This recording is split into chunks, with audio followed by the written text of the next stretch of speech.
បាទសួស្តីនេះគឺជាវីដេអូបង្ហាញអំពីការធ្វើដំណើរឆ្ពោះទៅកាន់តំបន់ទឹកធ្លាក់អូរចំហើយនៅតាមដងផ្លូវនេះគឺយើងចូលពីផ្លូវជាតិមកគឺផ្លូវលំទេហើយនៅតាមដងផ្លូវលំហ្នឹងគឺមានកន្លែងខ្លះដែលយើងត្រូវជិះកាត់ទឹកហូរហើយមានដុំថ្មរាងធំប៉ុន្តែមិនមែនជាបញ្ហាអីទេម៉ូតូអីក៏អាចជិះចូលមកបានដែរហើយក្រុមយើងដែលយើងមកនេះគឺយើងសុទ្ធតែជិះម៉ូតូអាសង់បាទដោយសារយើងជិះម៉ូតូអាសង់ងាយស្រួលយើងទៅផ្លូវស្ថានភាពបែបណាក៏យើងអាចទៅបានបាទហើយឥឡូវនេះយើងចូលមកដល់នៅតំបន់ទឹកធ្លាក់អូរចំហើយនៅខាងមុខនេះគឺតម្រូវឲ្យយើងផ្ញើម៉ូតូនៅខាងក្រោមតម្លៃ 1000 រៀលបាទ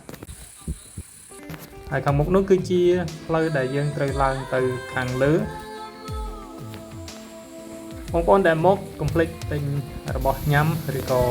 ចំណីអាហារផ្សេងទេសចរទៅឲ្យហើយដោយសារនៅខាងលើនោះគឺអត់មាននរណាលក់អីទេបាទគឺ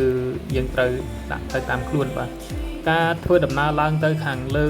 តំបន់ទឹកធ្លាក់នេះគឺសូមណែនាំបងប្អូនបើសិនជាមានកាបូបខាងក្រោយយើងប្រើកាបូបខាងក្រោយសម្រាប់ដាក់អីវ៉ាន់ដើម្បីយើងងាយស្រួលដើរទៅយើងអាចមានដៃសម្រាប់ទប់ដុំថ្មសម្រាប់កាន់ខ្សែឡើងទៅខាងលើបាទហើយសម្លៀកបំពាក់ក៏ដូចគ្នាដែរដែលល្អគឺស្លៀកខ្លីឬក៏ស្លៀក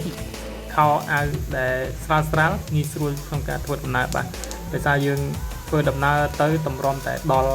ទឹកធ្លាក់ហ្នឹងគឺឆ្ងាយមែនទែនហើយផ្លូវក៏មិនស្រួលដែរបាទមានកន្លែងខ្លះពិបាកខ្លាំងមែនទែនមានកន្លែងខ្លះចោតហើយក៏មានកន្លែងខ្លះទៀតហ្នឹងឡើងទៅខាងលើចោតខ្លាំងមែនទែន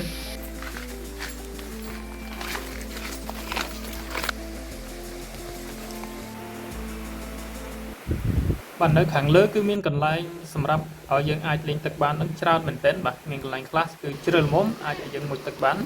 ហើយមើលទៅឃើញដុំថ្មធំមែនទែនដែលហូរកាត់ដោយទឹកផ្លាឆ្វងបាទឥឡូវនេះយើងទៅជិតដល់គោលដៅហើយដល់កន្លែងនេះចោតខ្លាំងមែនទែនបាទ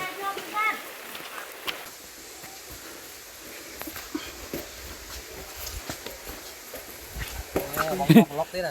ជិតដល់ហើយជិតដល់អូខេបាទបានជួបប្រូតាមផ្លូវហើយគាត់ក៏ត្រឡប់ទៅវិញហើយពួកយើងមកនេះគឺត្រង់ចំណុចនេះដើមឈើធំមែនទែនបាទគឺនៅតាមដងផ្លូវដែលយើងមកនឹងដើមឈើធំខ្លាំងបាទមិនដឹងជាអាយុកាលនឹងប្រហែលឆ្នាំហើយទេបាទ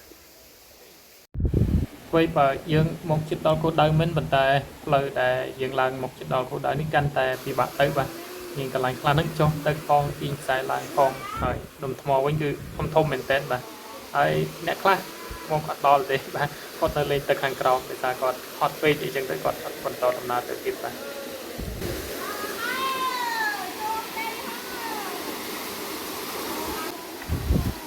ាទឆ្លងកាត់ដុំថ្មមួយផ្ទាំងធំនេះគឺយើងដល់ចំណុចទឹកធ្លាក់មួយចំណុចដែលត្រង់ចំណុចនេះគឺទឹកធ្លាក់តូចដែរទេស្រស់ស្អាតហើយយើងអាចមុជទឹកលេងបាននៅត្រង់ចំណុចនេះបាទប្រូគាត់បន្តដំណើរឡើងទៅគោលដៅខាងលើទៀតហើយមកដល់ត្រង់ចំណុចនេះខ្ញុំក៏ឈប់មុជទឹកបន្តិចសិនបាទត្រង់ចំណុចនេះនៅពេលដែលយើងមុជទឹកលេងគឺមានត្រីតូចហ្នឹងច្រើនមែនទែនបាទហើយយើងអាចអង្គុយដាក់ជើងឲ្យត្រីហ្នឹងចឹកជើងយើងលេងក៏បានបាទនៅពេលដែលយើងលេងទឹកនៅខាងក្រោមនោះយូរពេកបាទដល់ពេលយើងឡើងមកដល់គោលដៅគឺភ្លៀងធ្លាក់ខ្លាំងដូច្នេះហើយពួកយើងក៏ប្រញាប់ត្រឡប់ទៅវិញបាទហើយអញ្ចឹងទេវីដេអូនេះគឺមានត្រឹមប៉ុណ្ណេះបាទតំបន់ទឹកធ្លាក់អូរចំអាចទៅលេងបានគឺស្រស់ស្អាតមែនទែនបាទអរគុណកុំភ្លេចចុច Subscribe ចុចសញ្ញាកណ្ដឹងនិងជួយបន្តគាំទ្រផងបាទអរគុណច្រើន